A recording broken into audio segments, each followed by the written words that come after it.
Hello, my YouTube friends. Thanks for joining in tonight. Man, if you haven't hit that subscribe button right down there, I think it's about right there. Hit that subscribe button and slam that bell. That's right, man. And also, we're doing the Shure SM7B microphone giveaway drawing coming up.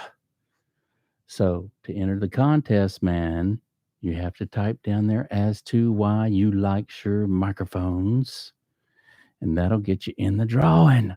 You don't want to miss out, man. Thanks so much for joining in tonight. Those of you that are joining in tonight, there's a lot of great things going on and a lot of crazy stuff as well. But today, I don't know if you had a chance to look at the thumbnail down there. I'm driving around and I see Chucky in the front seat of this car. And the first thing that comes to mind is, can Chucky be fixed? Look at that. And I thought of, and the craziest thing come to my mind was, that reminds me of trying to fix something in the mix. Can it be fixed in the mix? Whenever you're tracking, a lot of times you just say, well, I'll just fix it in the mix.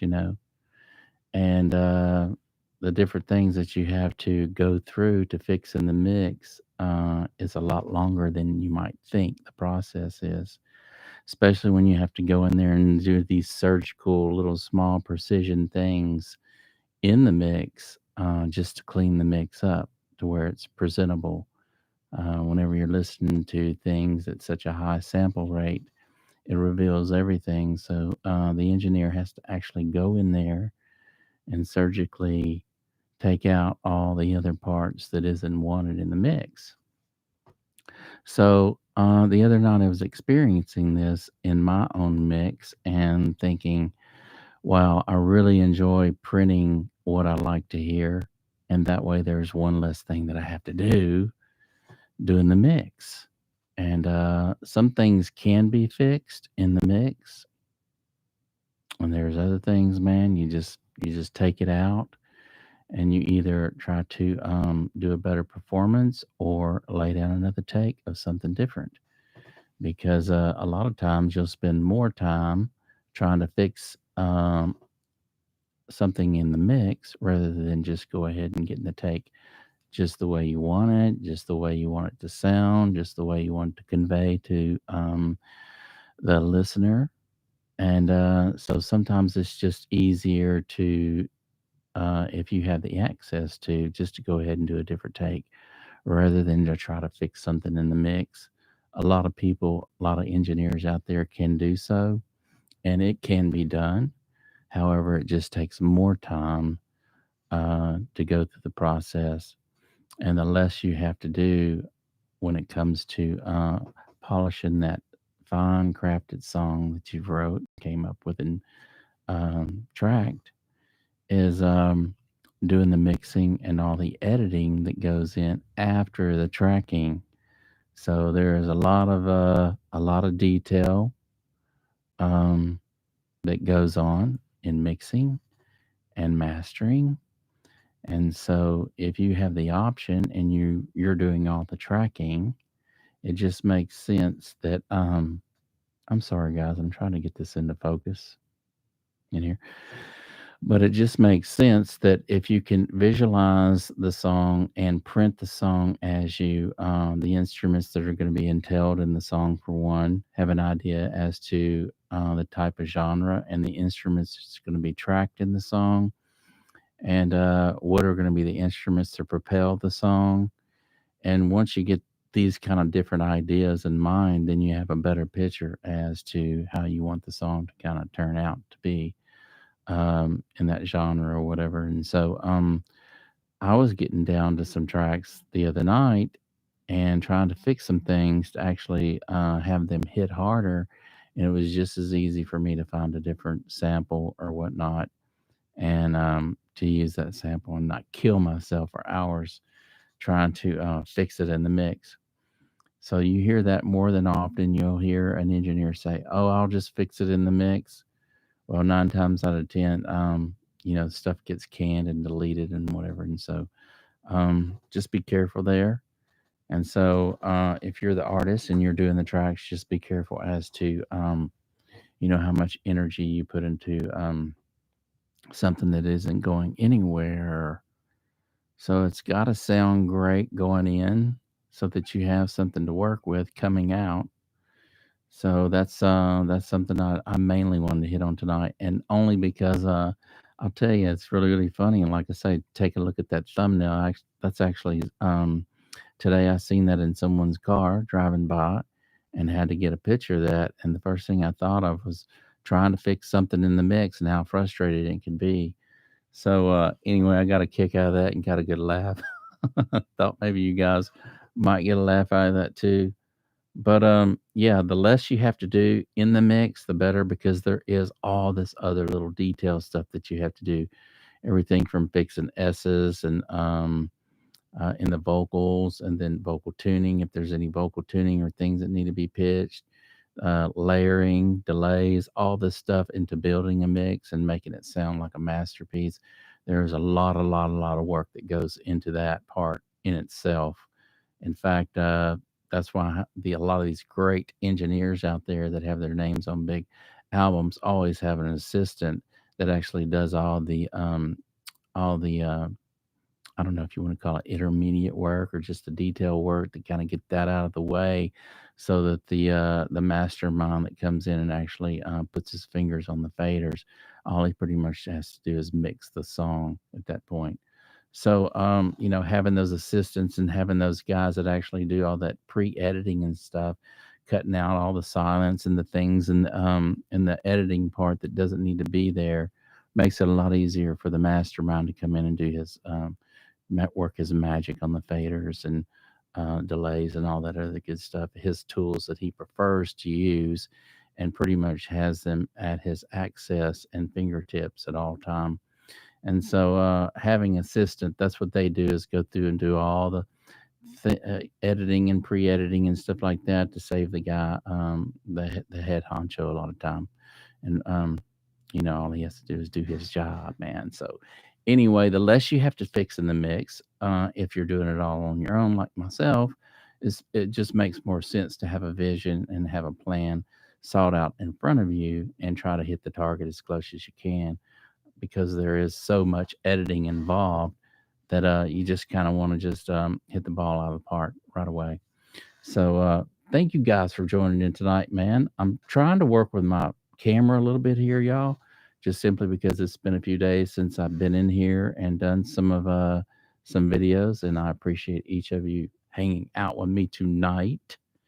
And so I've just been doing a lot of tracking and trying to get my songs tracked. There were several songs that I did track. There was one that I freeformed that I thought was probably my best track that I did. And so I'm in the mix right now and actually trying to mix things up and get it to sound really, really good. So I have a pre mix going on right now. And typically, what I like to do is step away from it for a couple days and not listen to it, and then come in and listen to it again, and just have a different perspective on hearing the mix out and listening to the mix through several different of my monitors.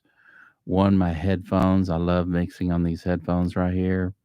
And then also my Atoms and my PreSonus. So I'll go back and forth and listen to my different monitors. Keep in mind that for me, it's important to step away for a few days. That way I don't get so attached to the song, and I can come in it with fresh ears and try to hear it from a different perspective before I make some more decisions on what direction it needs to go. So it's a long process, especially when you're trying to do it yourself, or even if there's others, um, high end flagship engineers that are involved. It still takes them a while as well to accomplish a great mix and a beautiful sounding masterpiece that you're ready to let out the door for the whole world to see.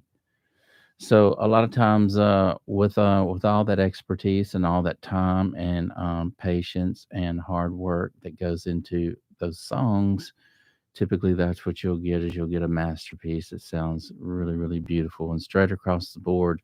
is ready to go on the radio and be up against any other song.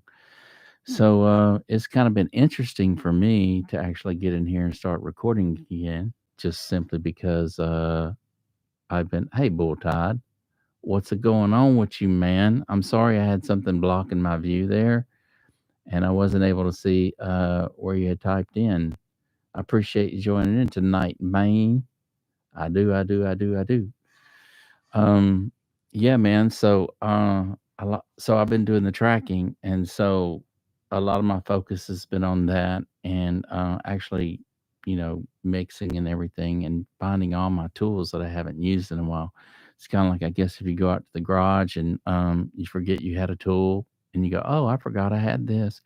Kind of the same way with all the tools that I have to work with surgically in my doll. It's kind of interesting finding those tools again and going, oh wow, I got this. I can strap across the kick drum or strap across the vocals or whatever. And so it's kind of neat coming back into the box and finding all my neat surgical tools and toys I get to play with again. And there's a lot of them, man. There's a lot of cool tools to play with as far as compressors and delays and reverbs and flangers. There's all kind of stuff. It's just crazy all the stuff that they've got that you can put in your DAW these days to actually make it sound great. I mean, make it sound like you're in a big time studio. I did want to mention, y'all, if you haven't or if you've heard anything about the new Waves plugin they have, this Waves plugin puts you in the finest mixing room there is available known to man. I forget the name of the place. I'll have to get back with you on that, actually, where they did the samples and everything. But all you have to do is just strap on your normal, everyday, nice headphone set that you have, and it'll actually put you in this room and simulate as if you are in this room mixing and doing your mixing. So I'll get back with you on the name, but I know Waves is putting it out by Waves. So you have to go to Waves website and grab this plugin, man. It's going to make all the difference for some of you who are in a bad environment, or even for us that's in a good environment on mixing. It could change our world on how we hear things, man. Can you imagine the simulation of that being in a $1 million room designed for mixing? Right at your fingertips, man, as a plug-in. That's insane. So I'm thinking about getting this. I would put a link down there below, but I want to check it out for myself before I actually start boasting on it big time. But I'm sure if it's by Waves, it's something nice and very, very good. They put out some great stuff. I have the gold bundle. I have many of their products that they put out, and I love the L3 maximizer. And there's just a lot that the Waves puts out that I'm just insanely in love with. But anyway, I'm thinking about getting this piece and checking it out for you guys, and give it a whether I should give it a thumbs up or a thumbs down, whatever. But I'm gonna check it out and go ahead and order this app. I'll let you guys know all about it, man. But having those tools in your mix or for your mix or to do any surgical things or any processing that needs to be taking place, it's a must, man. You got to have it. And so these are what the big guys are using. And if you want to kind of at least run beside them or try to get close to them, you need at least the tools that they're working with and to know how they're working it too. So I wanted to share that little information with you guys tonight. As always, we enjoy each and every one of you for dropping in and hanging out with me in the studio. It's going to be interesting. I did these tracks on the song, um, and I'm going to, after I do the song, I'm going to let you guys hear the song. And I want you guys to guess as to what microphone I ended up using in the mix. Now, the three that I was using on the tracking was the Shure SM7B. Okay, of course, got to sing through this one. The R44 by AEA. Okay. And then also the dynamic microphone the RE20 by Electro Voice. Let's see if I can get it in the picture back here. There it is right there. You see it back there? Okay, that's the RE20 that I actually laid down a vocal track as well. So I had the three mics in the mix, and I listened to each one of them. There were two. I want to say there were two. The third one, all three sounded great. Okay, y'all. These are all professional microphones right here. Okay, but um, one in particular set in the mix outstanding, and just really wanted to pop itself out in the mix to where there was really hardly any EQing other than just putting a high pass filter on it and rolling off the low end, and that was it. Um, Maybe a smidget of dB here, uh, but that's about it, man. It was insane how much it wanted to say, "Hello, don't do anything to me. I'm here." And so, you guys, I want to see if y'all can guess as to what microphone that is in the mix. So I'm in the process of actually getting it mixed out and mastered right now. Like I say, I had to step away from it for a couple days before I actually make some more final decisions. But just to give my ears a break and come into a fresh room with fresh ears and actually listen to the mix. But there's so much I'm doing different on this mix that I normally didn't do in the past. And I think I love the way that I'm painting the picture this time. And so it's kind of nice to go at things with a different perspective and a different aspect of how you want to get there. And so, kind of like, I don't know if it'd be anything like changing your diet or something, if you're eating a particular way or whatever, it's going to get you there, but is it going to be the best way to get there? I don't know. So maybe changing our diet to eating something better might make us feel better and get to accomplish our goals a little faster. I don't know.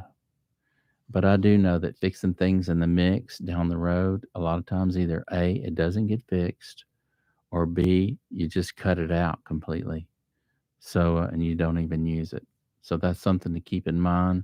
And I did want to reiterate on that fact that fix it in the mix. Can Chucky be fixed? Because some things can't be fixed, and it's better off just getting rid of it, cutting it out, and starting over. So I wanted to lay that down for you guys tonight because I know a lot of times you and I both hear about fixing things in the mix, and just about everything can be fixed in the mix and changed and altered and tricked out to where it hides enough of whatever you don't like or changes the whole image of something. But for me, it's just better just to go ahead and try to get a different take as to something I don't have to fix so much in the mix later on. And then that way, as you paint, you make the decision: do you like or you don't like? And so it just makes it a lot easier. Thank you guys again so much for joining in. I wanted to keep it short tonight, just simply because I'm ready to get back in the studio and open up the box myself. And I've got my preamps warming up, as you can see in the background, and those tubes are cooking right now.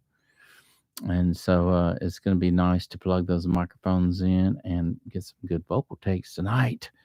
Wow.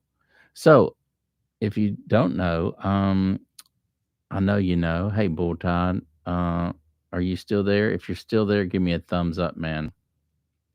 But if you don't know, a lot of people, man, are diversifying in gold and silver right now, and there's so much uncertainty out there.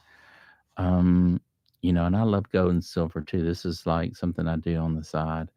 So anyway, I have a friend at Universal Coin and Bullion. I'm gonna put a link down there below. If you guys want any silver or gold, man, give him a call. He can fix you up, man. Legitimate place, great people, always answer on time, and always conduct business in a professional way. So I'm gonna put a link down there below, man. Chris T is who you need to ask for, and he'll fix you up, man, on all your needs. But if you're just joining in tonight and you don't know anything about Audio Master, we're always doing cool videos on audio mixing, and sometimes mastering on tips and whatnot, and also on audio equipment, what's cool and what's not cool. And so, if you haven't hit that subscribe button, man, do so now. Hit my subscribe, slam that bell, and also type down there as to why you love Shure microphones. And that will get you in the contest on the drawing really soon on the Shure SM7B, man. So you don't want to miss out on this giveaway. We're only going to do one more other giveaway after that, and then we're moving on to different things, man. Bigger plans and bigger things to do. So anyway, thank you guys, all of you guys, man. And you want to join in? I'm trying to come on at 7 o'clock every night, and if not every night, I'm going to be on at 7 o'clock. That's Texas time. That's Texas, the Big B in Texas. You want to be here and join along? We got some cool things going on. I am actually going to get a little video. I'm trying to pull together a small team. So if any of you guys know some small teams out there, I really want to get on it quick. So I want to do a little small video on this song that I just wrote. The name of the song is Just the Way. That's right, Just the Way. And it's really, really cool. It's a little different than a lot of my other stuff. And so I think it's deserving of a cool little video. It's a under 3 minute song, so it's perfect for radio play, but yet it's not so long that kind of holds your ear over 4 minutes. It's not a Zeppelin tune, but it is a cool little catchy tune, and I'm excited about doing the drop on it. So I want to do a little video for it and get some people involved that know what the video should entail, what the pieces need to actually convey to the listener, and what's it really trying to do. Because I know that that makes a big difference on genre and tempo of song and everything as to what kind of video you're going to have for it. So I really need to ask some people that are more involved in that and know more than me about that before we get started. Anyway, it's all fun. The whole process. It's not being there sometimes. It's the journey getting there as to what makes it really really fun and enjoyable. Otherwise, if we had everything in life we desired, it would just be boring, right? So it's the process of getting there that makes it fun. So it's gonna be fun doing this little video, and I can't wait. I see all kind of cool stuff, but I don't know if my ideas are gonna be for this. I kind of want to just let somebody else wear the hat on it all and make all the decisions. Just enjoy the ride. So thank you guys for joining in. Also hit the subscribe again, and we will see you again.